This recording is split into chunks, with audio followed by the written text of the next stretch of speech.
सभी पत्रकार साथियों का बहुत बहुत धन्यवाद। आप लोग आए, सभी को नमस्ते, राम राम। कल एक बयान दिया है दिल्ली के मुख्यमंत्री अरविंद केजरीवाल ने। आप सब लोगों ने सुना होगा। और दिल्ली में चुनाव चल रहे हैं और दिल्ली का चुनाव किस गिरे हुए स्तर पर आ चुका है, आप अंदाजा लगा इसको।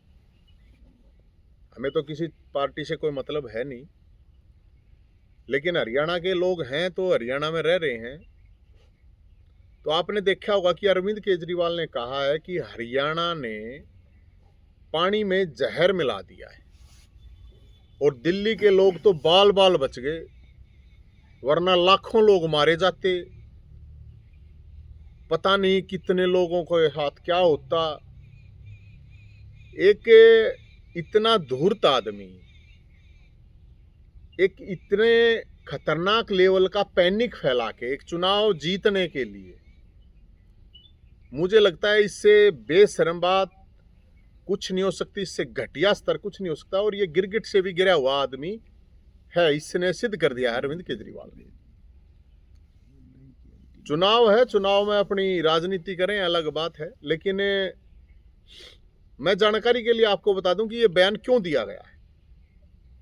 ये बयान इसलिए दिया गया है कि दिल्ली में पानी की ऑलरेडी कमी है, क्योंकि उसके पास मैनेजमेंट कुछ है नहीं।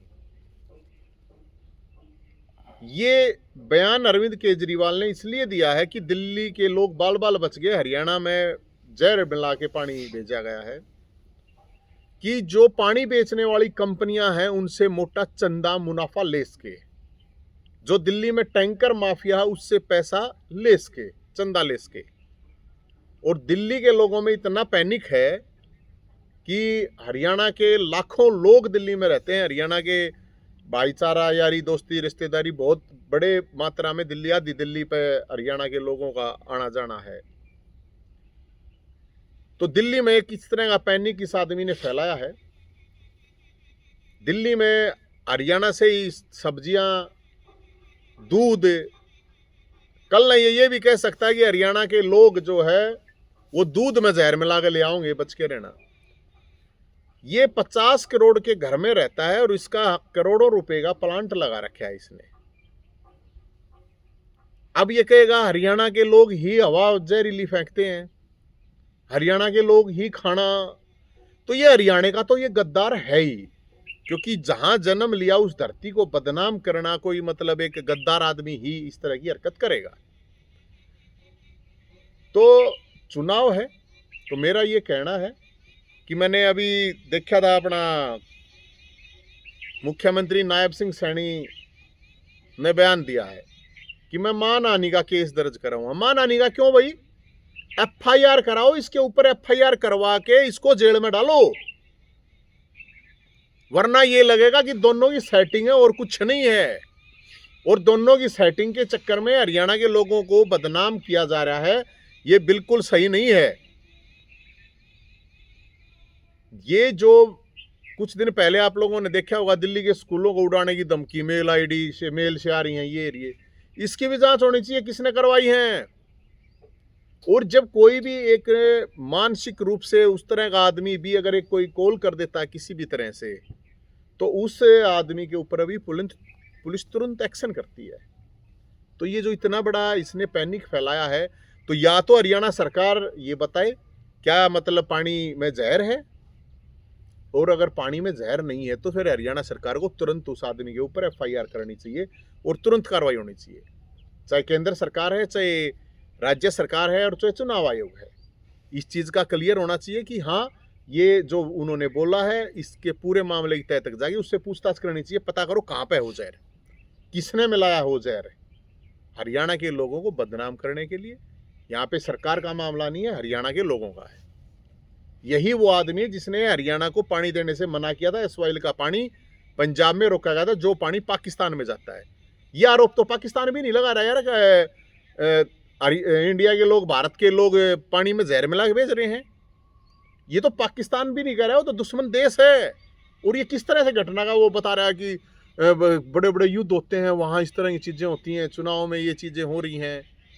तो मैं तो जो बीजेपी शासित प्रदेश है, केंद्र सरकार, उससे अपील करूँगा कि भाई या तो आप लोगों की सेटिंग है अगर इस आदमी के ऊपर कार्रवाई नहीं होती है तो।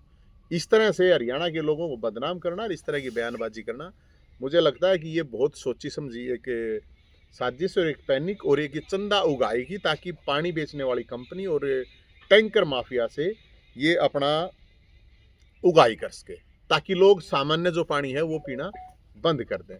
और मैं उनको केजरीवाल को चुनौती देता हूँ, जहाँ से वो पानी आ रहा है हरियाणा तक लास्ट एंट्री, वहाँ पे उस पानी को मैं भी पी लूँगा और वो भी आ जाए। देखते हैं कौन मरेगा अगजीवेगा। और पानी अकेला हरियाणा में यमुना से थोड़ी आ रहा है, ये जो 2 नहर सोनीपत से जा रही हैं ये दुनिया पानी पीवा है, दुनिया नहावा है, धोवा है, बताओ। तो और अगर पानी जहरीला है, केजरीवाल के पास तो एक ऐसी टॉयलेट है जिसमें जहरीले पानी को भी अमृत बना देती है। 10 लाख रुपए की टॉयलेट है, आपको नहीं पता हो तो 10 लाख रुपए की टॉयलेट। तो हो सकता है कि वो 10 लाख रुपए की टॉयलेट पे बैठ के उसका दिमाग चल गया हो दूसरी तरह, क्योंकि जिसको अगड़ने के लिए भी 10 लाख की टॉयलेट की जरूरत है तो फिर इस तरह से बयानबाजी कर सकता है। तो इस आदमी का दिमागी संतुलन भी खराब हो रहा है, इसको चेक करा लेना चाहिए। और इस तरह के आदमी को मुझे लगता है क्योंकि जेल में जाने के बाद, जमानत पर बाहर आने के बाद इसका दिमागी संतुलन खराब हो रहा है, क्योंकि इस तरह की अनाप शनाप बयानबाजी कर रहा है। ये हरियाणा का बेटा कहता था नहीं, हरियाणा का मैं कहता था हरियाणा का गद्दार है। मतलब किस तरह की लेवल की बात है। हरियाणा से लाखों लोग दूध जाते हैं, सब्जी जाती हैं, ये तो कल ने कह देगा हरियाणा के लोग दूध में भी जहर मिला रहे हैं। ये हरियाणा के लोगों की बेइज्जती कर रहा है इस चीज को, और लाखों लोग हरियाणा के दिल्ली में रहते हैं। तो ये जिस तरह का पैनिक ये क्रिएट कर रहा है और कह रहा है कि वहां पे पानी रोक दिया एकदम। कौन सा पानी रोक दिया भैया? हरियाणा कौन सा पानी रोक रखा है? दिखाना एक बार, इसको पूछो एक बार, कहाँ पे पानी रोकने का अरेंजमेंट है तेरे पास? तो इस तरह चुनाव में इस तरह गिरी हुई राजनीति करना, और गिरगिट की तरह, गिरगिट भी इस चीज से शर्मा जाएगा, क्योंकि इस तरह की बयानबाजी मैंने तो कभी देखी नहीं भाई। और अगर केंद्र सरकार और हरियाणा सरकार कार्रवाई नहीं करती है तो सीधा सीधा मतलब है सेटिंग आग लेंगी अपना, फिर तो कुछ कहा ही नहीं जा सकता उसमें।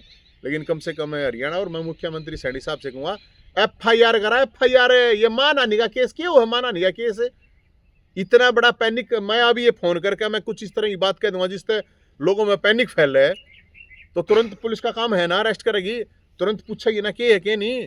अब मैंने कह दी वहां पर बम है तो एकदम उस आदमी ने पुलिस पकड़ा है कि नहीं पकड़ा है, अरेस्ट करा है कि नहीं करा है? इसने कह दी पानी में जहर मिलाया है। कितना बड़ा आरोप है, कोई छोटा आरोप है ये? किसने वो जहर किसने मिलाया, कहाँ मिलाया है? तो हरियाणा के लोगों को बदनाम न करे ये, और ये हरियाणा का जो गद्दार है इसको हम कह रहे हैं कि, और मुख्यमंत्री जी इस पे सैनी साहब या केंद्र सरकार या चुनाव आयोग इसके ऊपर FIR कराओ, नहीं तो पूरी की पूरी सेटिंग ही मानी जाएगी। और आपका कोई इसमें सवाल है तो बता दीजिए। कोई साजिश भी हो सकती है इसके पीछे, पानी की, जिस तरह की कहा? नहीं, मैं वही तो कह रहा हूँ, क्या ये साजिश है? अरे पानी में, इतने पानी में जहर मिलाया जाएगा, कौन सा जहर है ऐसा कितने पानी में मिलाया जाएगा जिससे कि लाखों दिल्ली के लोग मर जाते? अरे साजिश है, पता करो ना। इसीलिए तो कह रहे हूँ ना मैं हरियाणा सरकार को कि आपके ऊपर लगाया है आरोप भाई। तो वो तो एक आरोप मतलब लोग थोड़ी सरकार पलाया किस पलाया, तो लोगों में तो जाएगा ना। हरियाणा के लोगों ने मार दो रहे फोन, 20 फोन आ लिए, अगर कौन सा जहर मिला दिया। तो वो पैनिक क्रिएट किया गया है, और उस पैनिक को मतलब उसकी जांच पड़ताल करे, पता करे ना, उससे पूछा जाए कहाँ पे मिला रखे, अभी बता। राजनीतिक लोगों की भाषा कैसे बदल जाती है। अरविंद केजरीवाल जब यहाँ आम आदमी पार्टी चुनाव लड़ रही थी, उनकी पत्नी यहाँ के कह रही थी कि अरविंद केजरीवाल इस प्रदेश का बेटा है, मैं इस प्रदेश की बहू हूँ, हमारा सहयोग करो। अब बंटी बबली है, कुछ ना है, बंटी बबली है। इस आदमी का कोई स्टैंड नहीं है। पिछले 12, 13, 14 साल जितने भी साल हैं उस हिसाब से अगर आप लगा दो, ये 14 नहीं 2400 बार अपने बयान इसने बदले होंगे। लेकिन इस घटिया लेवल पे आना, मेरे ख्याल में इतना बुरा हाल तो नहीं हुआ होगा कभी भी किसी भी राजनीतिक स्तर का। और मुझे एक बात समझ में नहीं आ रही कि यहाँ पे कोई बोलने नहीं रहा, पक्ष या विपक्ष कुछ भी नहीं, कोई बात नहीं कर रहा। विपक्ष वाले हैं वो भी बोल रहे हैं, तो बीच का मतलब क्या है? ये हरियाणा के लोगों को बदनाम होते रहने दो। सरकार है, सरकार मुख्यमंत्री का मैं अभी देख रहा था, वो भी राजनीतिक वैसा भाषा ही है। अरे FIR करा तुरंत, कौन सी जगह, तुरंत जाकर पूछताछ करा पुलिस, हरियाणा पुलिस जाकर उस तरह बता भाई कहाँ पे असली कार्रवाई ये होती है। योग्य है ये बयानबाजी कर दिया बोला, तो राजनीतिक बयानबाजी में लोगों को क्यों खामखा तुम बदनाम कर रहे हो भाई? आप कह रहे हो पक्ष विपक्ष आवाज नहीं उठा रहा। स्वाति मालीवाल ने तो अरविंद केजरीवाल को रावण तक बोल दिया। ये जो रावण दिल्ली की उसमें चला हुआ है ना, मैं वो किसी भी पार्टी का कोई भी हो, मैं ये कहना चाहूँगा रावण महान योद्धा था, ज्ञानी था, एक अहंकारी था, सिर्फ एक कमी थी। और जो वो रावण उसको बोल रही हैं, तो उनको ये बताओ कि रावण ने सीता का हाथ भी नहीं लगाया था। इसने तो अपनी सांसद को अपने घर बुलाकर साजिश षड्यंत्र के तहत पीटा है, मारपीट करवाई है। वो तो खुद उसने ही बोला हुआ ना। तो रावण का नाम कोई सी भी पार्टी ना ले, ये कोई रावण के लायक नहीं है, रावण के आसपास भी नहीं है ये। वो तो ज्ञानी था, वेद शास्त्र ज्ञाता था, एक अहंकार था। इनमें तो 100 डाल की कमी, क्रिमिनल ये, कैरेक्टरलेस ये, इनका तो सारे डाल की कमी है इनमें। इनको दुर्योधन कह इसको, आप कंस कह इसको, इसने रावण मत कहो। रावण का क्या है इसमें यार, रावण का क्या है? इसने कंस कह लो, दुर्योधन कह लो, केजरीवाल ने कंस कह लो, लेकिन रावण नहीं कहे, कोई भी ना कहे। ये रिक्वेस्ट है सबसे, और नहीं तो फिर हमने और कुछ कहनी पड़ेगी।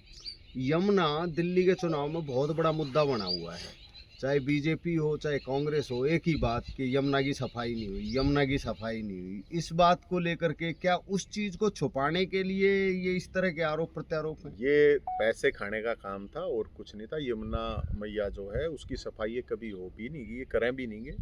और यमुना की सफाई पर ध्यान जब जाना, जब दारू की दलाली से ध्यान हटे, दारू की दलाली से ध्यान हटे तो यमुना का ध्यान आवे। ये तो चुनाव के दौरान ही होगा। इसने प्या के देखो ही बुढ़ेगा पानी, ये भी इसने क्या जरूरत है यार, करोड़ों रुपया प्लांट लगवा रहा है अपना। तो ये तो इसका तो पानी भी बताते हैं, फ्रांस से पीने के लिए पानी जो आता है फ्रांस से आता है। ये पीने पानी नहीं पीता यहाँ का। इसका शीशमेल आपने देखा हुआ, जो आदमी 10 लाख रुपए की टॉयलेट पे बैठता है, इस देश में कितने लोग हैं जो 10 लाख रुपए की टॉयलेट पे बैठे हैं, करोड़ों रुपए के जिसके पर्दे हैं, करोड़ों रुपए का जो जिम सेटअप करवा रहा है। इस तो 5 किलो का वो उठवा के देख लो एक वजह, इसने कौन सा जिम करा है। तो सिर्फ पैसा खाना और वो दिख रहा है। लेकिन सबसे बड़ा सवाल ये है कि ये आदमी, इसके ऊपर कार्रवाई नहीं हो रही, ये भी संशय का मामला है। और ये मतलब एक कहते हैं ना क्रिमिनल माइंड कह लो, या एक कह सकते हो हनी मनी ट्रैप। ये हनी मनी सारे ट्रैप लगाने वाला एक मास्टरमाइंड आदमी है। और अब ये तो दिल्ली वाला ने देखना, हमने राजनीतिक रूप से तो कोई मतलब है नहीं कौन किसने क्या करना क्या नहीं। लेकिन कम से कम इसकी बुद्धि को कम से कम भगवान ने वो करे, थोड़ा डुबकी डाबकी लगाओ। जो पाप कर रहे के कुछ प्राश्चित हो जाएगा। ये महाकुंभ में जाकर अपने डुबकी डाबकी मारे गए, ठीक है ना। ये जो बना हुआ ताज़ा ताज़ा ये वो भगत बन रहा है ना, ये भगत का पता चल जाए कि जाकर उड़े अपने प्राश्चित करें। क्या नवीन, आप लोगों को पहले पता ऐसा दिखाई नहीं दिया कि अरविंद केजरीवाल इस तरीके का आदमी है? आज आप आरोप प्रत्यारोप कर मैं रहे हैं। आज क्यों करूं यार, मैं तो 2020 में छोड़ रहा हूँ। मैंने 5 साल हो गए, मैंने जब बेरा पैटा छोड़ दिया, बताओ। मैं तो आज तक कुछ है नहीं कि आया हूँ मैंने तो जब छोड़ा था जब तो मैंने कुछ कही नहीं थी। मैंने तो SYL वाला जो इशू आया था उसके ऊपर बोला था मैं, अगर भाई ये SYL के ऊपर। और फिर ये 20 के बाद ही हुई ये सारी घटनाएं। ये स्वराज की किताब बेचते बेचते ये शराब बेचने लगा। ये मेरे उस टाइम पे थोड़ी, उस टाइम पे तो स्वराज की किताब बेचा था। चुन से भी मामले हुए हैं 20 के बाद ना हुए हैं। जब बेरा पटा था तो छोड़ दिया था।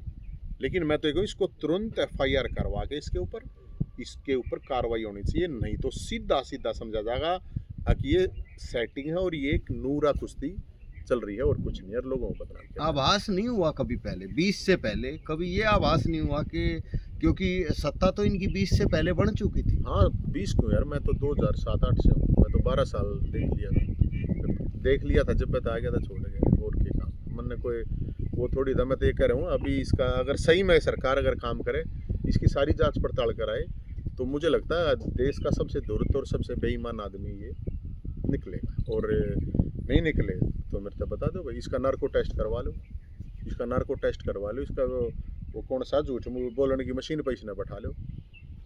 ये सबसे मतलब क्योंकि इसने जन भावनाएं लोगों की सबसे ज़्यादा जन भावनाओं के साथ खिलवाड़ करे। इसने तो कहा था हरियाणा में तो आया था जब, मेरे को अगर तुम ईमानदार मानते हो तो वोट देना, बेईमान मानते हो तो वोट मत देना, मेरे को चोर डाकू मानते हो तो मत देना। लोगों ने, हरियाणा के लोगों ने तो 1% भी वोट नहीं दिया। तो चोर डाकू डिसाइड कर रखे हरियाणा के लोगों ने तो है। हरियाणा के लोगों में थोड़े लोग लालच दिए थे, ईवीओ उड़ा फ्री फ्री फ्री करके आ गया, फ्री में दे दो, फ्री दे, सारे फ्री वाले चल रहे हैं तो एक नहीं तो फिर सारी आपस में। लेकिन वे कोई बीजेपी कांग्रेस ने उतना हारते हमें ईमानदार है रुक के मारे गए, ये तो नहीं करी थी ना। लोगों की भावनाओं के साथ नहीं खेले थे, ये लोगों की भावनाओं के साथ खेला। गुरमीत राम रहीम को भी आज पैरोल दे दी गई है और विपक्षी लोग ये कह रहे हैं कि दिल्ली चुनाव को लेकर वो पैरोल है। तो कोई के क्या यार मन के मतलब अदालत का मामला है, एडमिनिस्ट्रेशन का मामला है, अगला जेल में है, अगले ने जमानत मिलती होगी, पैरोल मिलती होगी, वो उड़ेगा। दिल्ली का गुरमीत बाबा भी तो है, वो भी तो जमानत पे है। यो जो सो कॉल्ड मुख्यमंत्री बना हंड है, वो अपना पूर्व का है, वैसे तो पूर्व नहीं है, यो कहने में पूर्व है। और एक तो ये बेउड़े का भी तो बाबा है कि दिल्ली का, वो भी जमानत पे है। कदे नहीं सोचते हो वो राजा हरिश्चंद्र है, वो भी जमानत पे ही है। तो मैं तो यही कहूँगा कि दिल्ली के लोगों को ये अपने आप पे देखना पड़ेगा, वो की हर की नहीं है पर मैं तो गणी और तो मैं क्या कहूँ। अच्छा, एक चीज और, फिर जमुना में स्वच्छ जल कब आएगा, क्या उम्मीद लग रही है? क्या उसके लिए आप एजिटेशन खड़ा करोगे? क्योंकि जमुना हरियाणा की भी लाइफलाइन है, दिल्ली की भी लाइफलाइन है, तो उसको लेकर क्या नवीन जय हिंद अपनी आवाज बुलंद करेगा? मेरी तो कितनी आवाज है यार, छोटी मोटी जिसी आवाज मैं बताने तो लग रहा हूँ। ये सब लोग ऐसे ही हैं कि सैन्य जमुना का ध्यान इस बात पर फोकस है कि उससे अवैध खनन कैसे करना, रेत कैसे करना है, निकालना है। जिसकी सरकार आ जाए, जिसका आ जाए, उसने माइनिंग कैसे करनी। किसी ने यमुना की सफाई पे किसी ने कोई ध्यान देने की जरूरत है नहीं। कोई दे रहा, अगर देता तो ये चीज़ हो जाती है, ऐसी बात नहीं है। और इस ठग से तो कम से कम मैं ये कह रहा हूँ, इससे तो कोई किसी भी तरह की जीरो भी उम्मीद ना करी जाए। कि ये जमुना ने साफ सफाई करेगा, इसका इन चीज़ों में कोई वो नहीं। इसका अपना दलाल लिया और जो दलाल बना करना है, दारू बेचनी है या और दूसरे काम करने हैं, या लोगों के फ़ोन टैप करवाने हैं, या किसी बहाने किसी पर मनी ट्रैप लगवाने हैं, इस पर फोकस है। ये अपने मतलब परिवार का भी सगा नहीं है राजनीति के लिए, और ये चुनाव के लिए जीतने के लिए कुछ भी कर सके। तो क्या इस चीज को लेकर नवीन जय हिंद दिल्ली चुनाव में कंपेनिंग के लिए भी जा सकते हैं? नहीं, मन ने किसकी कैंपेन करनी है, मन ने क्यों करनी भाई, मेरा क्या लेना देना, मेरा आगे का के, मेरा क्या करना के। लेकिन मेरा तो किसी पार्टी से कोई मतलब नहीं है, मैं तो किसी पार्टी में तो हूँ नहीं। मैं बीजेपी कांग्रेस XYZ किसी पार्टी में मैं जाकर कैंपेन करूँगा या मैं इनमें हूँ, किसी में नहीं हूँ। मैं तो जो जायज़ है, जो निष्पक्ष बात है, जो सही बात है, मैं वह चीज़ बोल रहा हूँ। मुझे जाके कैंपेन करने की जरूरत है भाई, नहीं, और जरूरत पड़ेगी तो चला जाए की बात। कैंपेन एक अलग मैटर है, आप मुद्दों की लड़ाई लड़ते हो। दिल्ली में भी लोग ही रहते हैं जिनको जमुना से पानी पीना है, हरियाणा में भी लोग रहते हैं जो जमुना आस्था का केंद्र है, लेकिन उसमें जल नहीं आ रहा, उसकी सफाई नहीं हो रही। तो उसको लेकर के, क्योंकि आप सामाजिक मुद्दे उठाते हो, तो ये भी एक सामाजिक मुद्दा हम इसको कह सकते हैं। क्या उसको उठाने के लिए आप दिल्ली में जा रहे हैं? मेरे उठाए तो थोड़ी पानी आ जाएगा, मेरे उठाए तो जमुना साफ थोड़ी हो जाएगी। और रही पक्ष विपक्ष की पार्टी रही, दिल्ली के 2 करोड़ लोग रहे, वे उठो, वे अपना वो करो, पानी उनने पीना है ना भाई। हम तो जहाँ रहते हैं जितनी हो सकती है उतनी आवाज़ उठाते हैं, और आवाज़ थोड़ी बहुत उड़े तक भी पहुँचती होगी। मैं तो लोगों से ही तो ये कह रहा हूँ, ये तो लोगों ने डिसाइड करना पड़ेगा उनके लिए इशू है कि नहीं है, मुद्दा है कि नहीं है। वो जाकर बैठे ना, वो जाकर बैठे हैं, चाहे केंद्र सरकार है उसके सामने जाकर, उनके मंत्रियों के सामने जाकर बैठे हैं, चाहे राज्य सरकार है उनके सामने जाकर बैठे हैं। जिनका इशू है उनको खड़ा होना पड़ा है। घर बैठे बैठे सब ने मड़ाई चाहिए, घर बैठे बैठे जिन फ्री चाहिए उन तक वो जमुना साफ ना आया करती है।